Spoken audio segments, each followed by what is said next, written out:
Welcome to another episode. We're going to keep reading through the Leagues of Votann Codex. And we're going to pick up where we left off. So, the Votann. The Votann, or ancestor cores, are the sacred to the kin, as gods are more spiritual race. Races. Part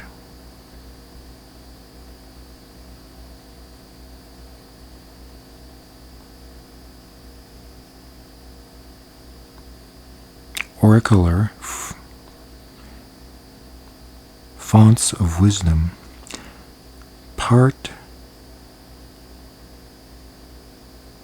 gestal, ancestral presence, and part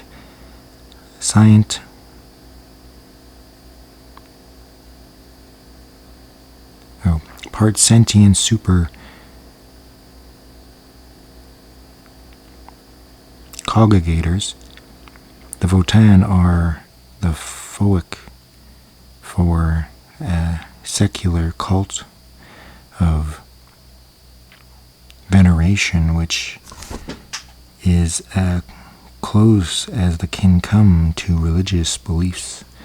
No league would risk harm to its ancestral core if there was any other path, and no kin nor iron kin would hesitate to lay down their lives in defense of the Votann. By custom, the kin do not speak of the Votann to outsiders. They use their name freely enough, but never explain it, content to leave others to believe what they want of the world, or of the word.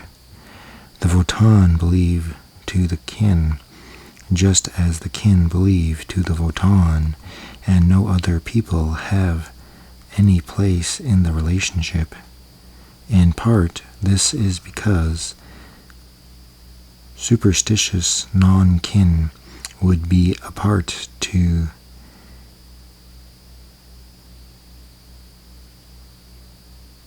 misinterpret the ancestor cores as deities or daemons. In truth, the Votann can best be described as ancient machine intelligence, so complex and powerful as to be nigh on supernatural. Their organized data shacks and quantum enforces hold all the information a race might need to thrive in the depths of space. Excuse me. Weapons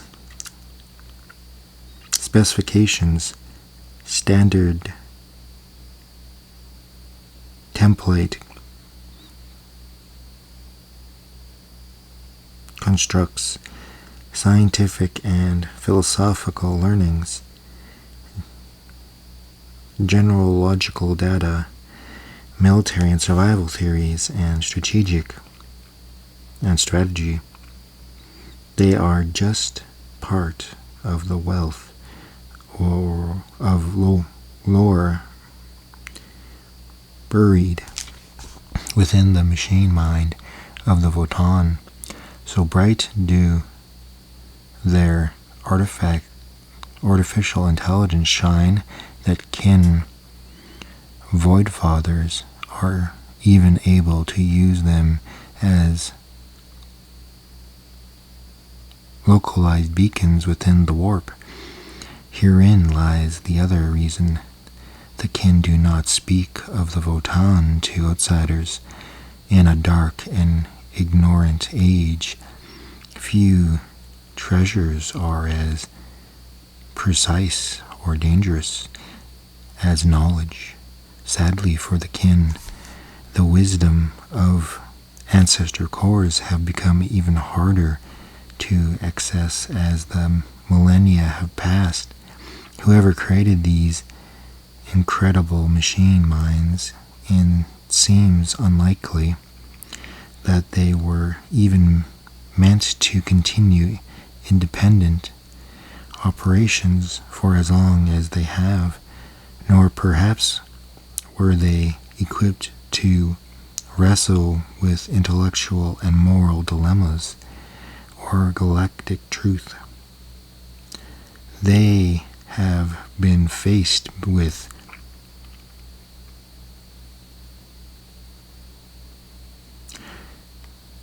more and more information dutifully cataloged and filed away has filled their mental storehouse and overflowed. Questions posted to the Votann have required them to adapt their own processing subroutine through self-guided evolution, and at time to require information or mechanical augmentation over associations with the true living minds of the kin have led some Votann to develop strange behavioral quirks akin to rudimentary personalities. All of them have become more ponderous of thought. Questions asked of the Votann may take as much as a century to receive an answer, which may even then be another question. Information not regularly accessed has vanished into lost data vaults deep within their mental archives, while virtual facts or details have been mired in self-replicating layers of data amendments. Day by day, the ancestral cores become more sensitive and, in some cases,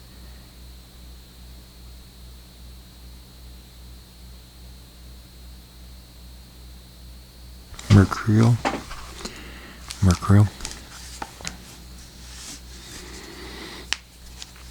The lost and lamented, the Votann are protected with every technological and strategic art the kin can conceive, including oath bands of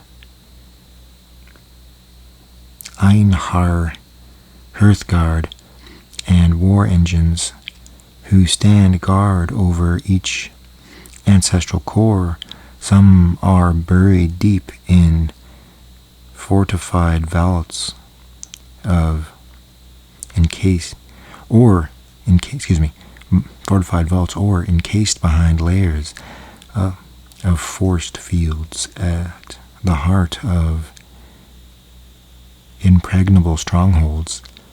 Others are kept by the move, housed aboard the mightiest flagship of their league.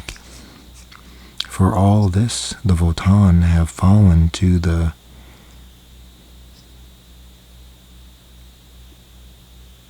predation of foes, much to the shame and sorrow of the kin. The 500-year war was triggered when the orcs of Wag Morgbach overran the hold of Oriaka Iron Gate. Kindred and tore apart the ancestral core within. The Grand Orin Compact swore the most widespread grudge in recorded history for the death of their Votann, hurling all their might against Morbok's empire of scrap for more than 5 centuries until the last orc was slain, and the insult answered. More tactics still is the tale of the Embereg Agin block, who found themselves in the path of a tendril of Hive Fleet Leviathan, consisting of only a handful of kindred. The Emberged Aginir were forced to stand their ground when the hive ship closed in around the hold. World beneath those surface beneath whose surface resides their Votann. Hopelessly outnumbered, the kin fell to last in its defense. Yet the bitterest irony was yet to come.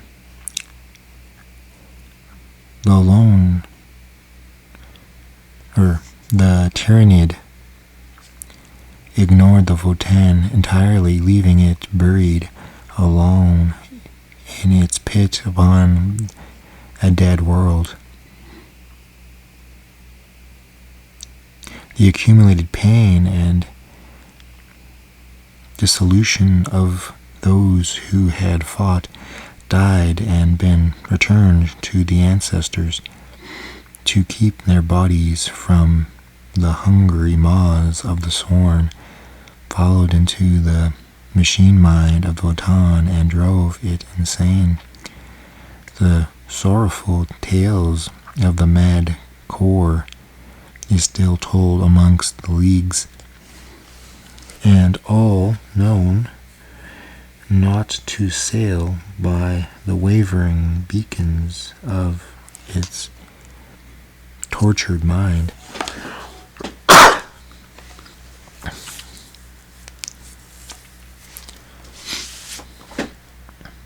Impossible burdens.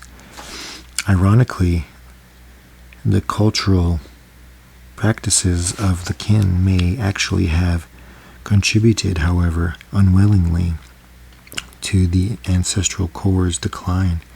The Votann have long borne responsibilities for regulating the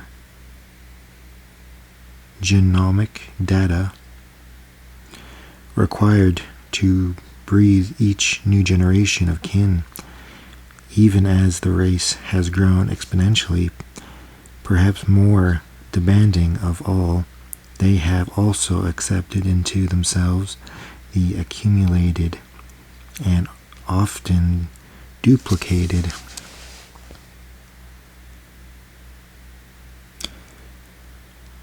cerebral data of endless generations of dead kin and iron kin. It seems likely this custom was once purely practical, part of the same pragmatic routine that saw the bodies of the fallen recycled for nutrients and raw materials.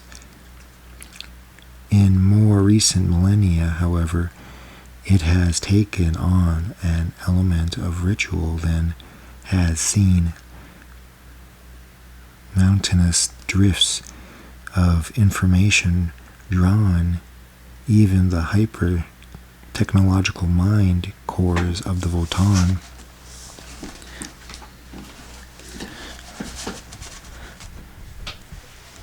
All kin desire to rejoin the ancestors upon their death, with their bodies and minds often up the Votann, in the brief belief that their experience will enrich the machine minds and aid further generations. These places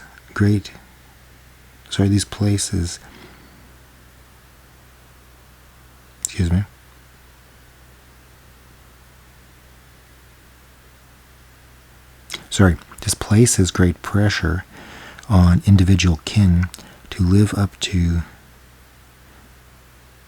the perceived ideas of their ancestors, driving them on to illuminate dark new corners of space and willingness sights nor kin before them has, and to engage in adventures and battle across the vast span of the galaxy.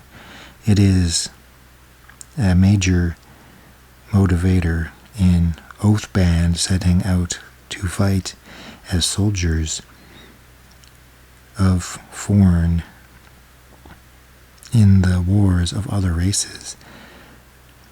Of doing so allows them to learn much from their temporary employers, not least the movements of potentially hostile foes of the locations of the rich caches of resources. They then return to their people more grizzled and wise than ever before. The tradition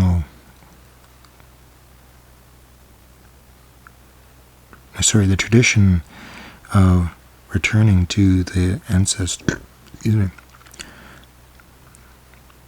also provides the kindred with their greatest means of sentencing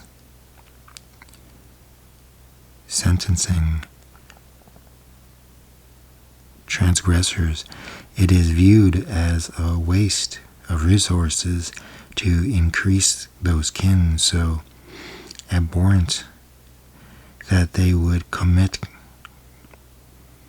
cardinal crimes against their own. Murder, extreme wastage, and abject failure have but one possible punishment, that they might no longer burden their family. The culprit is sent into exile, from which vanishingly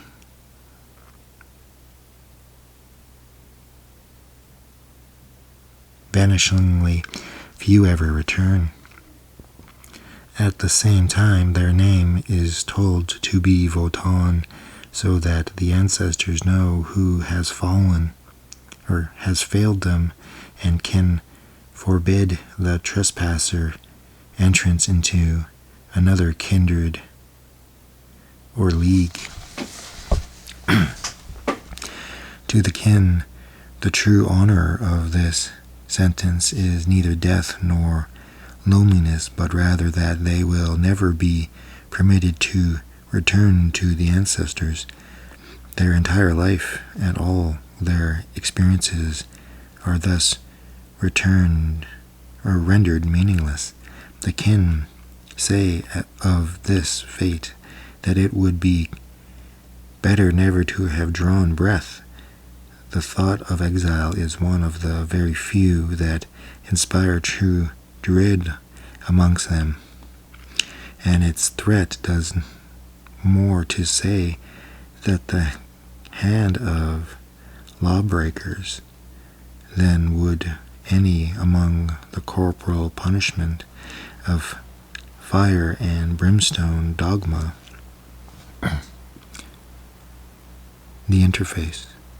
In the grim it is the Grimnar who come close to speaking to the Votann. To them falls the duty of asking the ancestors for wisdom and guidance and interpreting the resulting output. This they do within the arcane technological structures called veins. Every hold has a fane. Excuse me. A space of timeless devices and quiet contemplation, at the heart of which lies a complex tangle of machinery that is part altar, part interface. It is said that once those machines were simply the nodes through which the wisdom of the Votann flashed with the speed of thought from one void craft to another. They still fulfill this particular purpose. Culturally, through veins have taken on a greater spiritual significance to the kin, so that now they are viewed as places where one stands in the full regards of the ancestors, and where the presence of the Votann lie heavily and sober. Indeed, through ancient technologies, processes that even the kin do not understand, these have been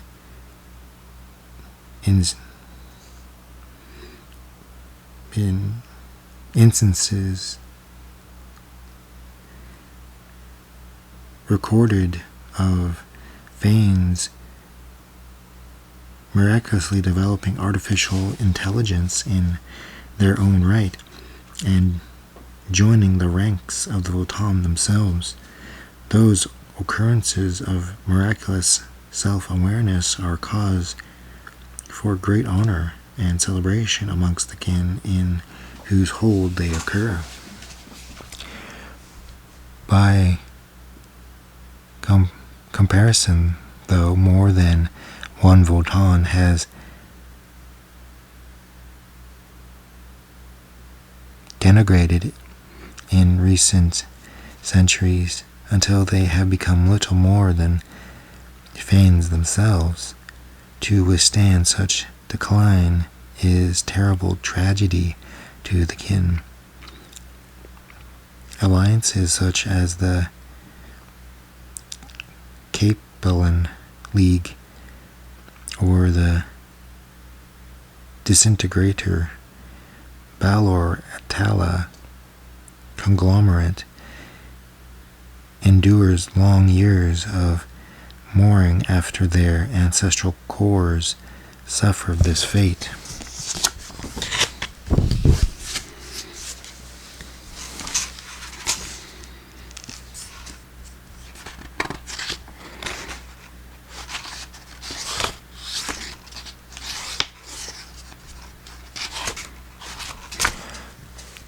The War Zone. Org Valier. The emergence of the Great Rift stood. The emergence of the Great Rift shook the leagues of Votann to their foundations. Holds vanished amidst the rolling emergence of the warp storm belt. Trade routes were severed. Many kindred were completely compelled to relocate their holdings, abandoning territories held for thousands of years and venturing out from the galactic core to seek more stable regions to settle, both within the core and beyond its fringes. The rift's advance has driven the kin into new conflicts, as well as stirring up old foes and settling them on a collision course with the leagues. To the kin do not recognize or name a great rift as a single manifest phenomena. They believe that to do so would lend further superstitious menace to that threat that is already menacing enough. They choose instead to name it the greatest of the component warp storm that have opened within the galactic core, threading each as a separate parallel to be weathered and overcome. One such raging empirical maelstrom opened up the northeastern fringes of Greater Thurian League space, was soon named Orgvayar,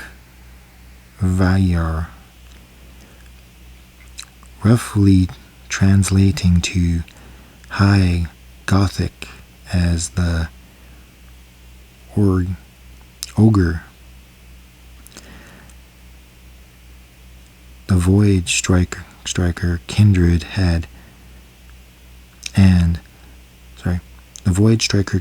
and Lake Hire's kindred were swallowed up in the instance of its opening.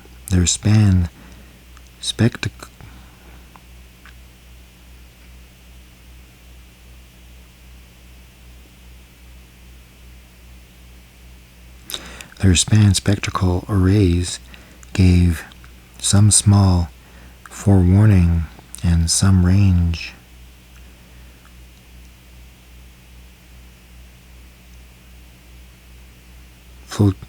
Flotilles of kin refuge ships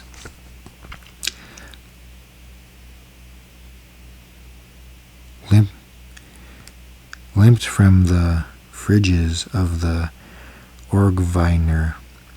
Days after its emergence, their passengers telling the holds dissolved into raw madness and overrun by howling demons. Close on their heels came ravaging chaos war fleets, sailors sailing the void in Baroque warships. The monstrous hulks they filled upon the greater Turan system bordering the storm zone.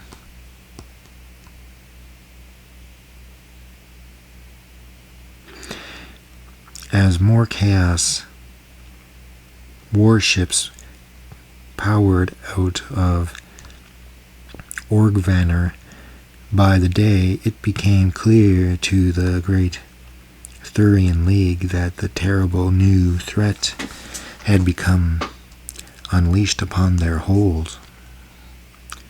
Those kindred whose holds lay directly in the invader's path now face a difficult choice: to hold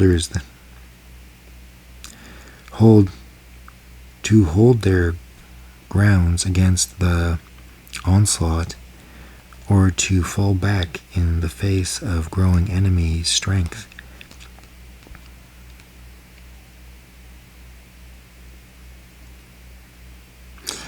Exchanging messages as best they could via hardened las cannon relays, the hearth speakers of the deep rock kindred, the kindred of Votann, Hulda's star, Breaker's kindred, and kindred crimson, to all elected to hold fast.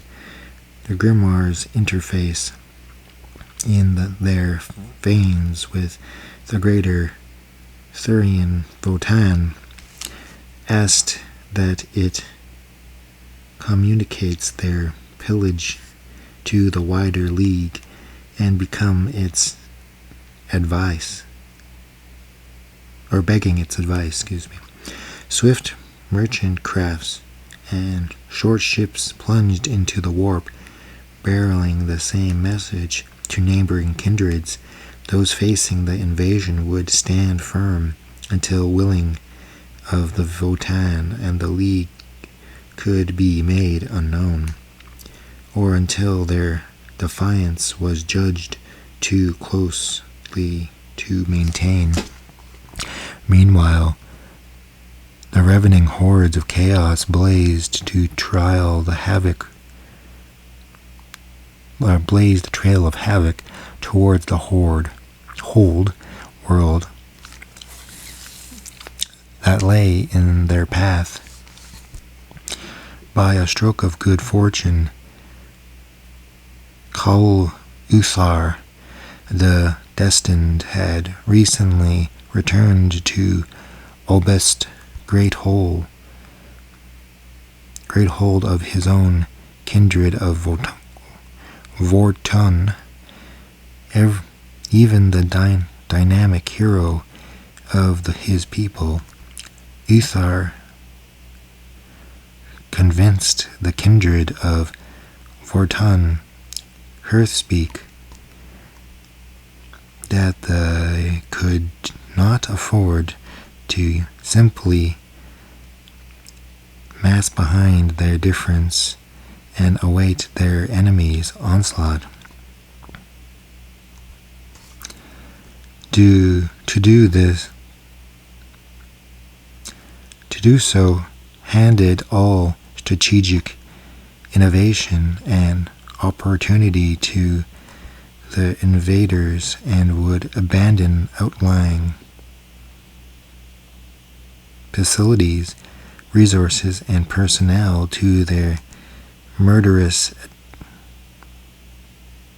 attentions. The voice of the Destined carrier great weight amongst his kindred, who were swiftly convinced by his argument. Thus these mustered kinhost broke into a number of oath bands. Some would remain to garrison Obstrugate, while these rest would sally forth under the command of Uthar and several other prominent heroes to launch counterattacks against the incoming Chaos invaders. These roles would be to slow the enemy whether possible, to evacuate all resources, kin and ironkin they could, and to destroy any facilities they could not rescue, so as to deny their use to their foes. Uthar, the Destined oath band, deployed to the outlay world to Torg, riven by years of deep core tectonic mining. Torg was a hostile mass of jagged stone, exposed magma vents, convulsing supervolcanoes, and harvester fortresses. wrenched in toxic fumes. Several immense renegade warships had already settled in the vulnerable world's orbit, and disordered warbands of Hurric Astartes to the surface.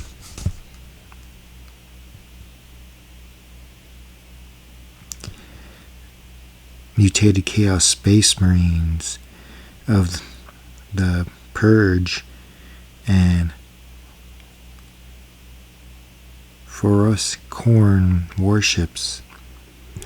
World Eaters had overrun Torg void docks and cut bands of guild miners off within their harvest fortresses, swiftly casting the eye of the ancestor over the dire strategic situation. Uthar formulated his battle plan and set his forces into motion without delay. Excuse me. In the void, the ships of Uthar's Oathband engaged the craft of Chaos warships at the command of Voidmaster Himnik. Their mighty conversion beams battered, and salvos and drill torpedoes mauled the great cruiser.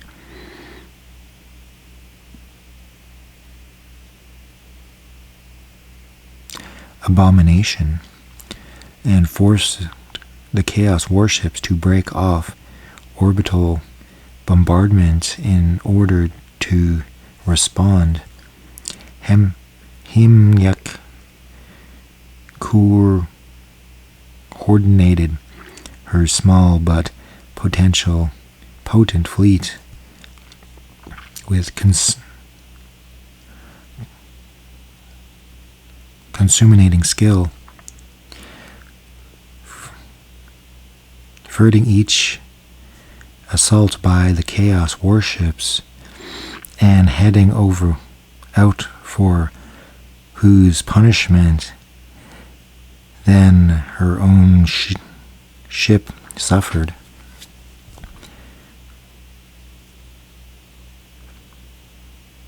Noak Hermkai pioneer bands supported by light gunships and rugged Sagittarius ATVs swept through the high pass of the Fumarak range to attack the World Eaters from the rear. They launched swift hit-and-run strikes using their plan secretal scanners to maintain a fix on their enemies amidst the toxic murk. Goaded to action, many wraith-crazed corn berserkers broke off their assault and on Harvest Fortress 5 and pursued Cornic bands into the hazardous passes, separating into several small oath bands. Uther the Destined's forces launched a massive drop offensive into the Shatterfields. Uthar himself led an armored spearhead against the world eaters of Lord Kekater Kala Sevek Sur Khan and her oath band met the purge head-on as orbital fire from both sides rained down. The two swirling battles erupted into a storm of close-range firefights and brutal offenses, while the foes were engaged to the north. Grimnar Chon led an elite force of Einhayar and Hearthkin to evacuate the Chthonius at Harvester's fortresses 2, 3, and 4. Guildkin and greater quantities of raw materials were loaded aboard Hecaton land fortress, and the armored carriers they drew behind them. Sensing their prey escaping, Uthakar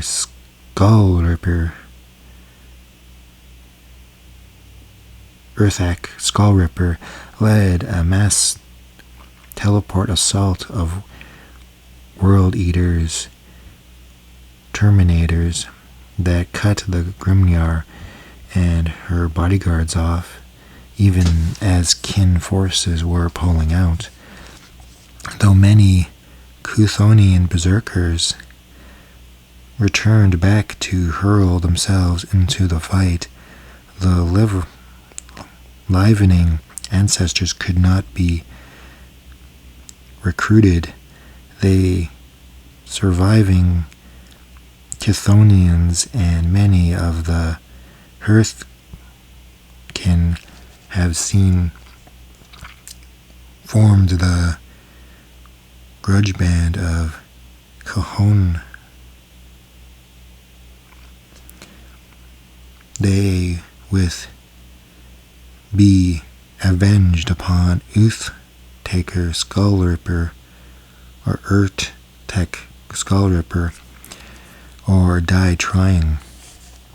Uthar the Destined met Lord Hecatid of the World Eaters upon the stone span bridge, the chasm of embers.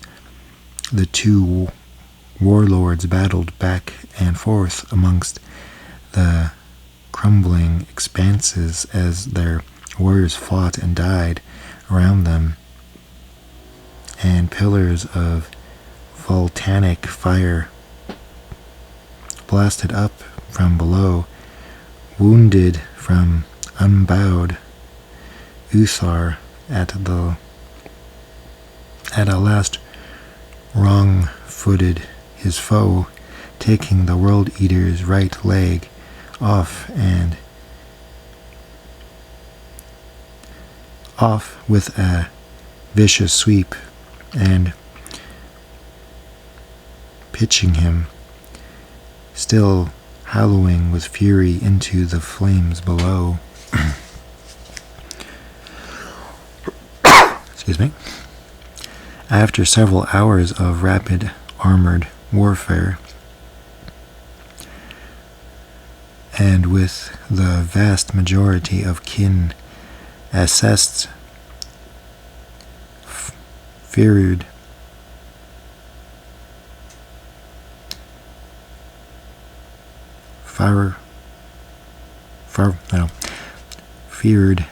successful up to his waiting void ship, Cahal Uthar commanded all full readers from Torg, hallowed accusations of cowardice from the corn warships followed in retreat. They meant nothing to the kin.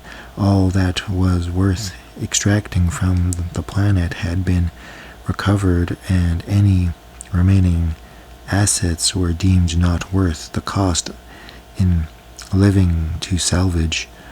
The greater Thronian League Oathband fell back in good order. Voidmaster Himkian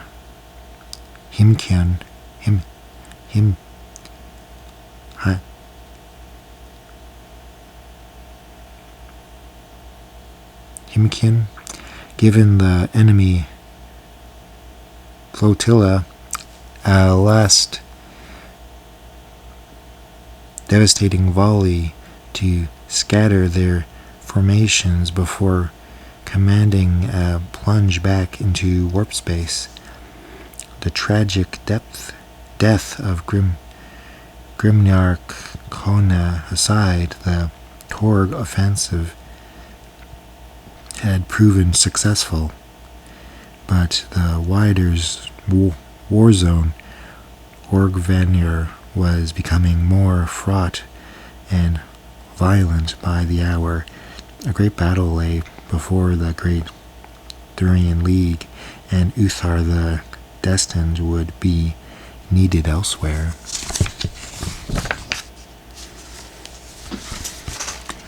Alright, I think we're going to stop there for today.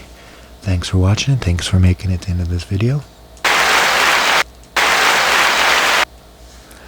And please like and subscribe and share this with your friends. And if you enjoyed enough, don't hesitate to donate. Thank you very much, and hope to see you in the next one.